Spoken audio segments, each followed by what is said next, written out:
Bismillahirrahmanirrahim. Assalamualaikum warahmatullahi wabarakatuh dan salam sejahtera. Alhamdulillah kita dapat bersama-sama pada hari ini di sidang media maya statistik kali ke-31 Jumaat 14 Ogos 2020 bersamaan 24 Zulhijjah 1441 Hijrah. Adalah diharapkan semoga semua sihat walafiat dan sentiasa berada dalam limpahan rahmatnya.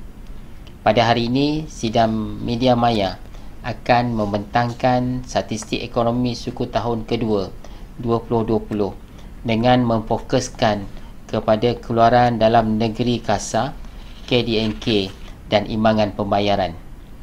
Senario pada masa kini iaitu kesan COVID-19 telah dirasai oleh seluruh pelosok dunia.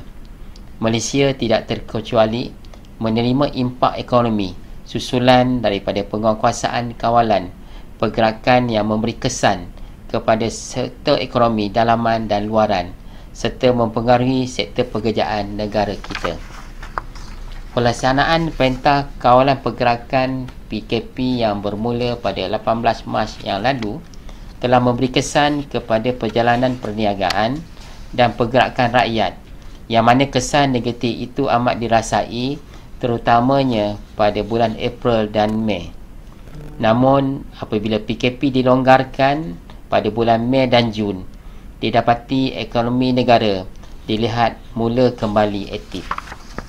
Selanjutnya kita terlebih dahulu melihat corak ekonomi dunia serantau pada suku kedua 2020, di mana ia menyaksikan hampir ke semua negara mencatatkan pertumbuhan negatif kecuali China yang telah kembali pulih. Kejutan ekonomi ini adalah akibat wabak COVID-19 yang memberi kesan kepada aktiviti ekonomi dan sosial. Pelaksanaan lockdown yang telah dikuatkuasakan di kebanyakan negara bagi membendung penularan wabak yang lebih luas telah memberi kesan kepada aktiviti pengeluaran dan penggunaan kepada negara yang terjejas. Kalau kita lihat secara umumnya berdasarkan apa yang telah disasarkan oleh pihak IMF, didapati ekonomi dunia diunjurkan akan mengalami kemerosotan sebanyak negatif 4.9% bagi keseluruhan tahun 2020. Dan kalau kita meninjau kepada ekonomi kuasa besar, pertamanya kalau kita lihat ekonomi Amerika Syarikat, kita dapati pada suku tahun kedua 2020 ini telah mencatatkan kemerosotan sebanyak negatif 9.5%, dan ini sebenarnya adalah disebabkan terutamanya oleh penularan pandemik COVID-19. Dan seterusnya kalau kita lihat pula ekonomi negara-negara Europe ataupun European Union keseluruhannya telah mencatatkan pertumbuhan negatif 14.4%.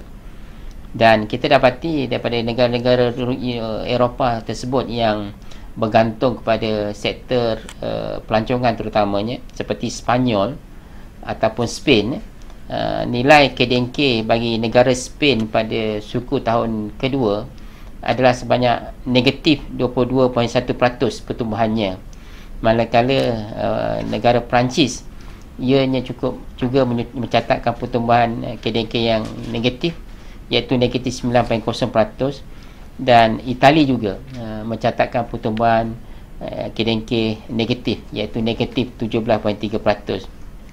Dan negara United Kingdom ataupun UK, KDNK-nya pada suku tahun kedua 2020 ini adalah pada kadar pertumbuhan negatif sebanyak negatif 21.7%. Manakala kalau kita lihat terdapat juga negara-negara yang tidak melaksanakan lockdown, antaranya Korea Selatan dan Taiwan, dan kita dapati kedua-dua negara ini mengalami pertumbuhan ekonomi negatif yang kecil berbanding dengan negara-negara yang dinyatakan tadi. Kalau kita lihat negara Korea Selatan, pertumbuhan ekonominya adalah sebanyak negatif 2.9%, dan bagi Taiwan sebanyak negatif 0.7% pada suku tahun kedua 2020 ini. Dan kalau kita lihat kepada negara jiran kita yang terdekat iaitu Singapura dan Filipina, kedua-dua negara ini juga mencatatkan pertumbuhan ekonomi ataupun kemerosotan ekonomi yang teruk, iaitu kalau kita lihat negara Singapura, suku tahun kedua KDNK negara Singapura adalah pada kadar negatif 13.2%, manakala negara Filipina, pertumbuhan ataupun kemerosotan ekonomi negara Filipina pada suku tahun kedua ini adalah sebanyak negatif 16.5%. Manakala kalau kita lihat kepada negara Indonesia, pertumbuhan ataupun kemerosotan KDNK di negara Indonesia pada suku tahun kedua ini adalah pada kadar negatif 5.3%. Dan kita dapati corak kawalan pergerakan yang dilaksanakan di negara misalnya Indonesia tidaklah secara komprehensif seperti yang dilakukan oleh negara kita. Demikian juga yang dilakukan di negara-negara seperti Singapura dan Filipina. Manakala kalau kita lihat negara dagangan utama kita, negara China, kita dapati pertumbuhan ekonomi pada suku tahun kedua bagi negara China telah mula kembali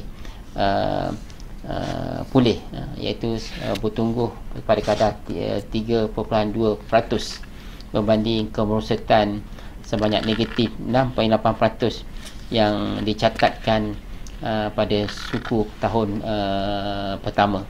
Jadi kita boleh lihat di sini bahawa negara dagang utama kita antaranya China ini adalah juga negara yang membantu dari segi sektor perdagangan luar negara kita, yang mengimport barang-barang sektor perkilangan, yang kalau kita lihat nanti kedudukan perdagangan luar negara kita pada bulan Jun terutamanya telah semakin baik berikutan daripada pemulihan dalam permintaan barang-barang perkilangan daripada Malaysia, terutamanya oleh negara China.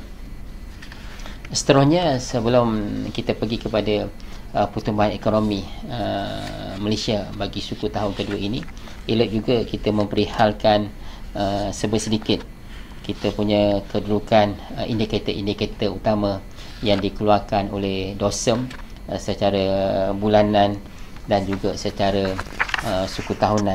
Jadi untuk makluman semua, DOSEM mengeluarkan sebanyak 153 indikator, yang mana indikator bulanan dikeluarkan sebanyak 112, manakala indikator suku tahunan dikeluarkan sebanyak 25, manakala indikator tahunan sebanyak 6 penerbitan.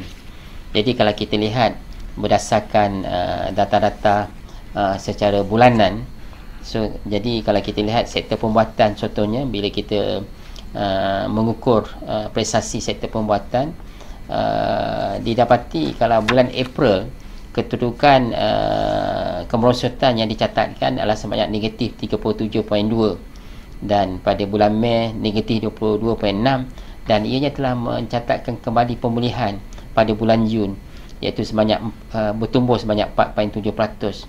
Manakala bagi sektor pelombongan, kita dapati pada bulan April kemerosotan sebanyak negatif 19.6, bulan Mei sebanyak negatif 22.2, dan ianya semakin bertambah baik dengan catatan negatif yang lebih kecil sedikit, iaitu negatif 17.1. Manakala di sektor elektrik, yang biasanya kita tahu bahawa penggunaan elektrik yang paling banyak adalah di sektor perkilangan dan sektor komersial, dan kita dapati pada bulan April kejatuhan sektor elektrik ini adalah pada kadar negatif 19.3. Pada bulan Mei semakin kurang kejatuhannya, hanya sekadar negatif 10.3, dan bulan Jun kejatuhan yang lebih kecil, iaitu sebanyak negatif 2.4. Dan kalau kita lihat pula dari segi kedudukan jualan perdagangan dari segi borong, runcit dan juga kenderaan bermotor, kita lihat ialah kenderaan bermotor, kejatuhan yang besar berlaku pada bulan April, bila mana kedudukan jualan pada bulan April jatuh agak besar, iaitu negatif 93.6%. Namun ia semakin baik pada bulan Mei, kejatuhan sebanyak negatif 49.9%, dan pada bulan Jun kejatuhan yang kecil sahaja, iaitu sebanyak negatif 4.6%. Manakala di sektor jualan borong, Kejatuhan pada bulan April adalah sebanyak negatif 27.5, pada bulan Mei negatif 23.3, dan pada bulan Jun kejatuhan yang lebih kecil sahaja, iaitu negatif 7.7. Seterusnya, perdagangan ataupun jualan runcit pada bulan April mencatatkan kejatuhan sebanyak negatif 36.0, pada bulan Mei negatif 18, dan pada bulan Jun kemerosotan adalah pada kadar negatif 11.2. Dan kalau kita lihat kepada kedudukan pengeluaran crude palm oil ataupun CPO dari segi tonnage, kita dapati pada bulan April pertumbuhan ada pada kadar 0.2, pada bulan Mei jatuh sebanyak negatif 1.2, dan ianya telah meningkat besar pada bulan Jun, iaitu bertumbuh pada kadar 24.8%. Manakala kalau kita lihat dari segi palm kernel, kejatuhan berlaku pada bulan April jatuh sebanyak negatif 1.5, pada bulan Mei jatuh sebanyak negatif 1.9, dan pada bulan Jun meningkat begitu besar kepada tumbuh sebanyak 30.8%. Jadi berdasarkan indikator maklumat yang saya nyatakan secara ringkas tadi, secara umumnya kebanyakannya menunjukkan bahawa kedudukan sektor-sektor pengeluaran dan jualan negara mula bertambah baik pada penghujung pada bulan Mei dan semakin baik pada bulan Jun. Manakala bagi data-data berkaitan dengan sektor perkhidmatan dan juga sektor binaan, kita dapati juga terdapat kerancakan dalam sektor-sektor ini bermula pada bulan Jun. Sekarang saya terus kepada kedudukan sementara itu. Kalau kita lihat dari segi harga, dan kita dapati kedudukan harga pengguna pada suku tahun kedua pada kali ini adalah pada kadar negatif 2.6%, maknanya masih dalam kedudukan di bawah 0% selepas mencatatkan sebanyak 0.9% pada suku yang lepas. Manakala indeks harga pengeluar turun sebanyak negatif 4.9% pada suku kedua.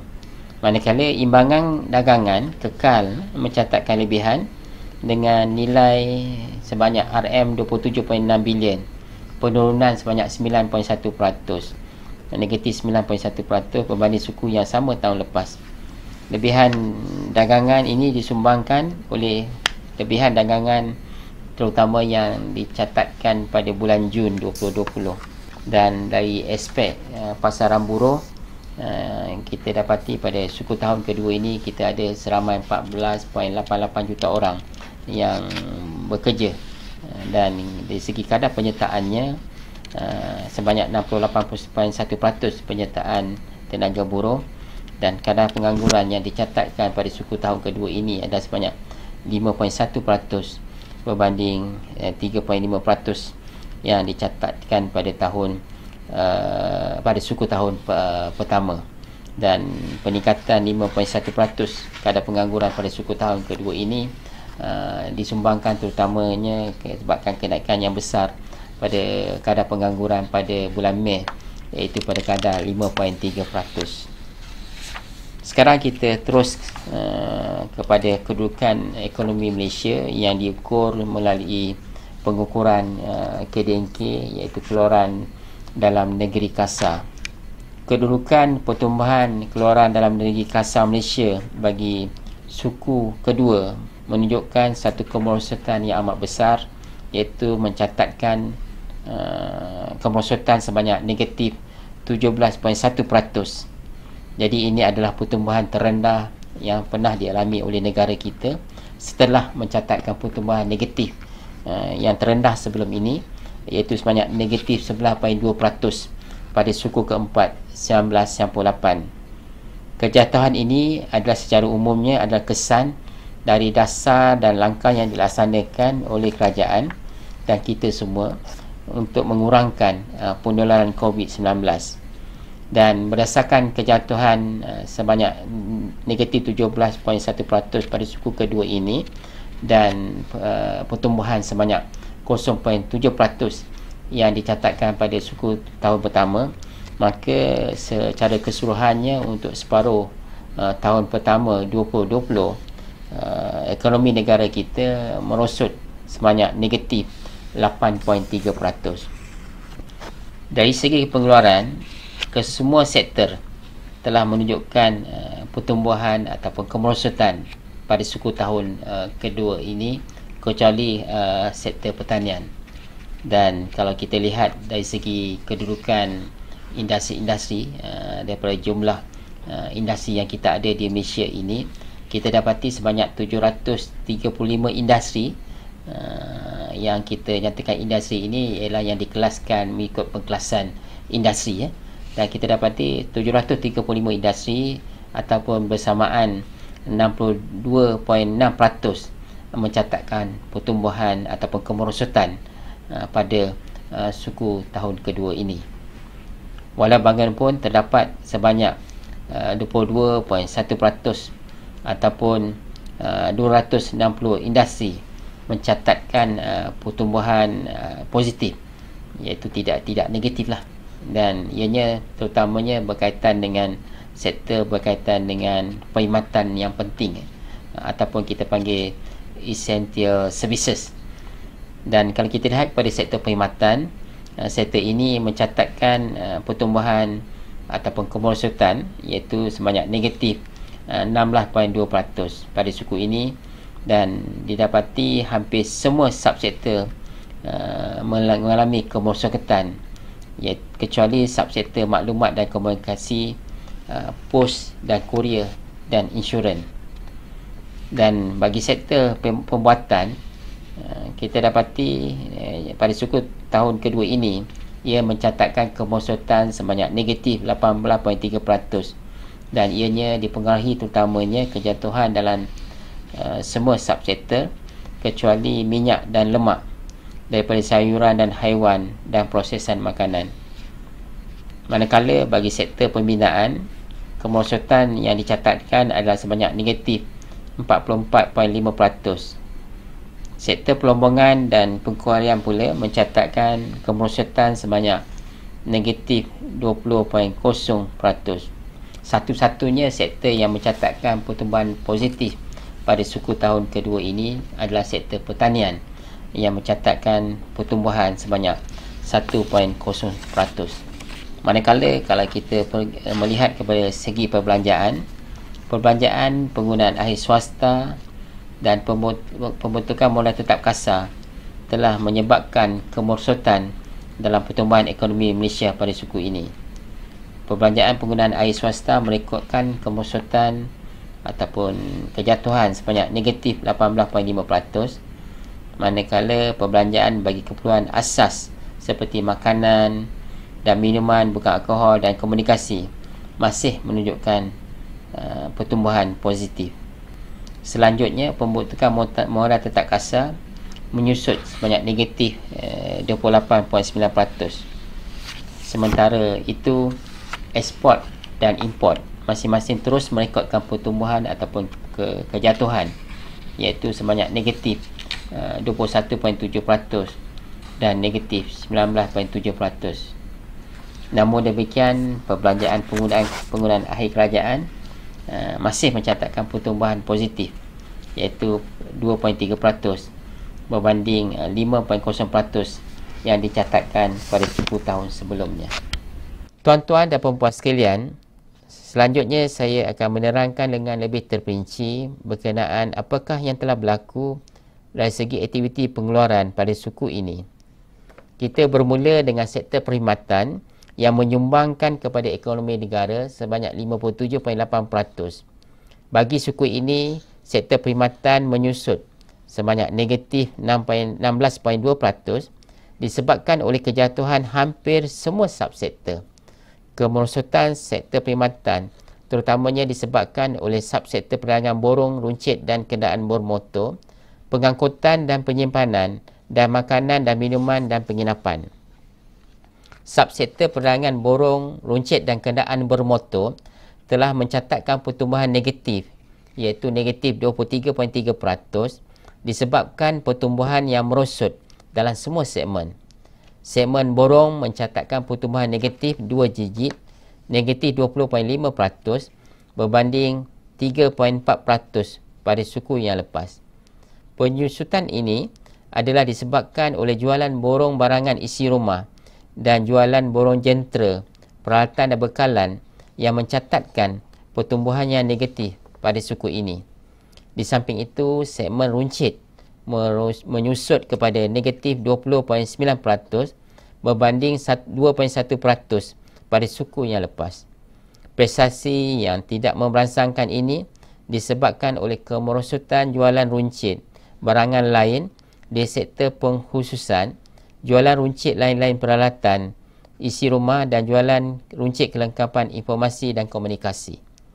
Segmen kenderaan bermotor pula mencatatkan penurunan yang besar iaitu sebanyak negatif 47.3% bagi suku tahun ini disebabkan oleh kemerosotan jualan kenderaan bermotor.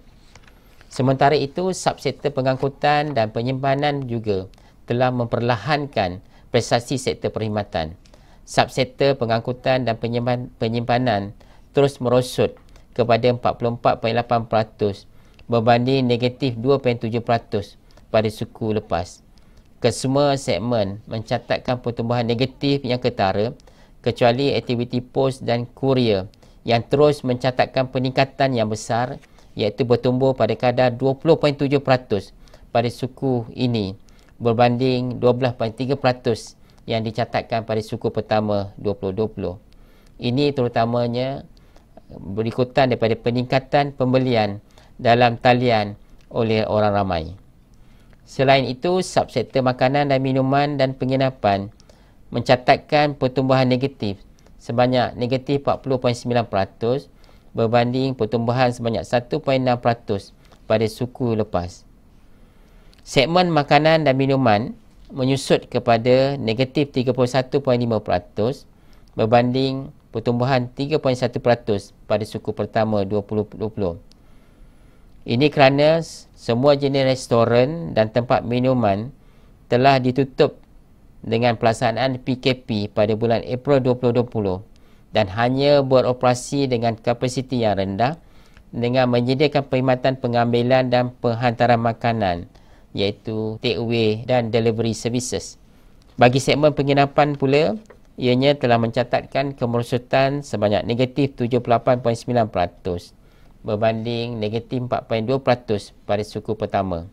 Antara sebab utama penurunan ini adalah penutupan sempadan negara bagi mengawal penularan pandemik COVID-19 sejak PKP dilaksanakan. Sekarang kita beralih kepada sektor pembuatan. Sektor pembuatan ini menyumbang kepada ekonomi sebanyak 22.3%. Prestasi sektor ini dipengaruhi oleh kejatuhan dalam semua subsektor kecuali minyak dan lemak daripada sayuran dan haiwan dan prosesan makanan. Prestasi sektor ini selaras dengan penurunan prestasi ekspor barangan yang turut merosot dengan ketara pada suku ini. Sektor pembinaan pula terus merosot dengan ketara sebanyak negatif 44.5% berikutan kejatuhan dalam semua subsektor pada suku ini.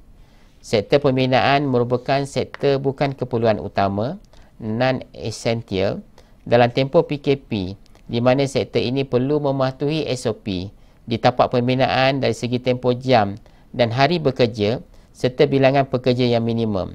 Sementara itu, sektor perombongan dan pengkuarian mencatatkan kejatuhan sebanyak negatif 20.0% dipengaruhi oleh penurunan pengeluaran di semenanjung Malaysia, Sabah dan Sarawak bagi subsektor gas asli dan minyak mentah serta kondensat.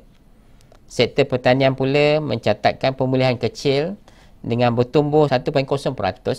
Ianya disebabkan oleh pertumbuhan positif bagi subsektor kelapa sawit, pertanian lain dan ternakan. Peningkatan prestasi ini adalah disokong oleh subsektor kelapa sawit yang pulih kepada 7.5%, di mana ia selari dengan peningkatan pengeluaran buah tandan segar di beberapa buah negeri seperti Johor, Pahang, Perak, Sabah dan Sarawak. Begitu juga dengan subsektor pertanian lain yang mencatatkan pertumbuhan sederhana pada suku ini dipengaruhi oleh pertumbuhan yang perlahan dalam segmen buah-buahan dan sayur-sayuran. Selain itu, subsektor ternakan pada suku ini meningkat secara perlahan disebabkan oleh penyederhanaan dalam pengeluaran ternakan ayam, lembu dan telur. Saya beralih kepada melihat pertumbuhan ekonomi KDNK kita dari sisi perbelanjaan. Dengan keadaan pandemik COVID-19 serta Perintah Kawalan Pergerakan PKP yang berlanjutan sehingga Jun 2020, ianya telah memberi kesan kepada corak perbelanjaan isi rumah yang telah mencatatkan kemerosotan sebanyak negatif 18.5%. Hanya dua jenis perbelanjaan yang masih mencatatkan pertumbuhan positif pada suku kedua ini, iaitu perbelanjaan berkaitan dengan makanan dan minuman bukan alkohol dan komunikasi. Manakala bagi kumpulan perbelanjaan yang melibatkan aktiviti sosial terutamanya seperti perbelanjaan ke atas pengangkutan, perbelanjaan untuk perkhidmatan rekreasi dan kebudayaan dan perbelanjaan untuk restoran dan hotel telah menyusut dengan ketara pada suku ini. Sementara itu, komponen pembentukan modal tetap kasar terus merosot disebabkan oleh kedua-dua sektor awam dan swasta yang mencatatkan pertumbuhan negatif pada suku ini. Manakala perbelanjaan kerajaan menyederhana kepada pertumbuhan 2.3% daripada 5.0% yang dicatatkan pada suku yang lepas. Pertumbuhan yang sederhana ini disebabkan perbelanjaan mengurus yang lebih perlahan dipengaruhi oleh arahan bekerja dari rumah BDR. Walau bagaimanapun, perbelanjaan yang menjurus kepada perbelanjaan ke atas kesihatan dan keselamatan bagi menangani penularan COVID-19 terus meningkat. Sekarang kita beralih kepada prestasi statistik imbangan pembayaran. Pada suku kedua ini, imbangan akaun semasa Malaysia CAB terus mencatatkan lebihan sebanyak 7.6 bilion ringgit walaupun terdapat ketidaktentuan ekonomi global dan penularan berterusan COVID-19. Lebihan current account balance disumbangkan terutamanya oleh ekspor bersih barangan sebanyak RM25.9 bilion dan defisit yang lebih rendah dalam pendapatan sekunder pada RM1.9 bilion. Import barangan turun pada kadar yang lebih pantas berbanding dengan penurunan ekspor, mendorong kepada prestasi yang baik dalam keseluruhan akaun barangan. Di samping itu, pendapatan sekunder mencapai defisit terendah kerana jumlah pekerja asing menurun pada suku ini yang menyebabkan pengurangan wang dihantar ke luar negara. Sebaliknya, akaun perkhidmatan mencatatkan defisit yang tertinggi yang pernah direkodkan, iaitu pada nilai 12.5 bilion ringgit. Komponen perjalanan merupakan tulang belakang akaun perkhidmatan. Ianya terjejas teruk pada suku ini dengan mencatatkan defisit sebanyak RM3.1 bilion. Berikutan penutupan sempadan negara bagi warga asing dan sekatan pergerakan merentasi sempadan. Selain itu, ekspor penumpang udara jatuh menjunam kepada RM30 juta daripada RM2.4 bilion pada suku kedua tahun lalu. Akaun kewangan terus mencatatkan aliran keluar bersih sebanyak 19.8 bilion ringgit pada suku kedua tahun ini. Penyumbang utamanya adalah pelaburan lain dengan aliran keluar bersih sebanyak RM41.3 bilion daripada aliran masuk bersih RM22.1 bilion pada suku pertama 2020. Ini terutamanya disebabkan oleh pinjaman antara bank bersih ke luar negara oleh sektor kewangan domestik. Sementara itu, pelaburan portfolio mencatatkan aliran masuk bersih yang lebih tinggi disebabkan oleh penerbitan bond oleh syarikat domestik. Pelaburan langsung asing FDI berkurang kepada 2.2 bilion ringgit daripada 6.4 bilion ringgit pada suku sebelumnya disebabkan oleh pelaburan yang lebih rendah dalam sektor pembuatan.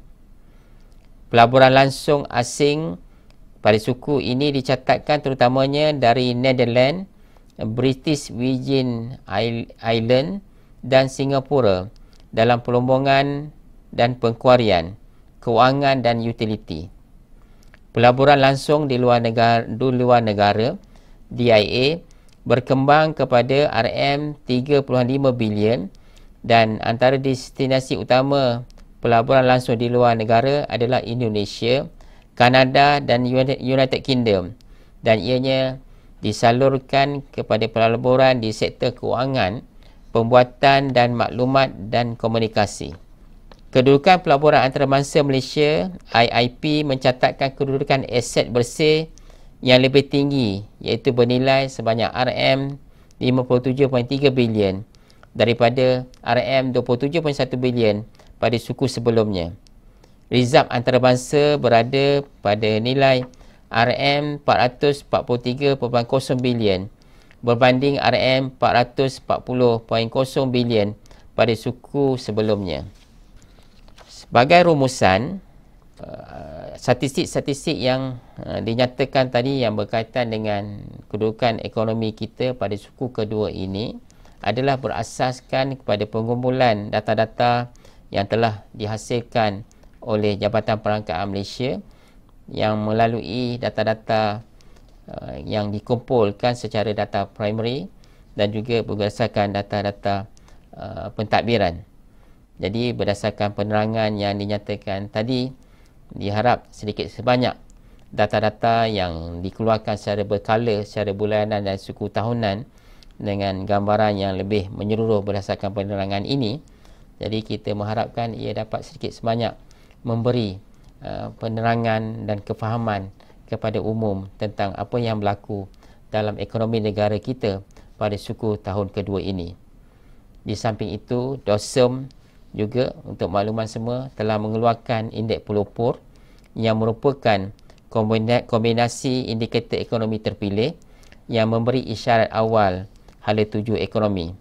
Dan kita dapati peningkatan indeks pelopor pada bulan Mei 2020 telah pun ditunjukkan, dan ianya sebenarnya adalah selari dengan pembukaan semula aktiviti perniagaan di bawah Perintah Kawalan Pergerakan Bersyarat PKPB yang telah pun bermula pada 4 Mei 2020 setelah aktiviti ekonomi dibekukan pada bulan sebelumnya.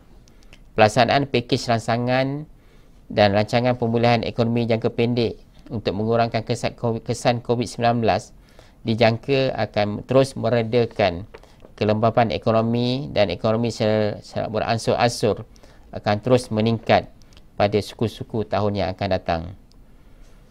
Sebelum saya mengakhiri sesi sidang statistik maya ini, sekali lagi kita menarik perhatian semua kepada pelaksanaan banci penduduk dan perumahan 2020, dan kita telah nyatakan bahawa fasa pertama sekarang ini menumpukan pembancian menggunakan kaedah atas talian ataupun e-census. Jadi kepada tuan-tuan dan puan yang telah melaksanakan tugas dan tanggungjawab masing-masing dalam mengisi borang-borang banci secara atas talian ini, dirakamkan ucapan setinggi-tinggi terima kasih.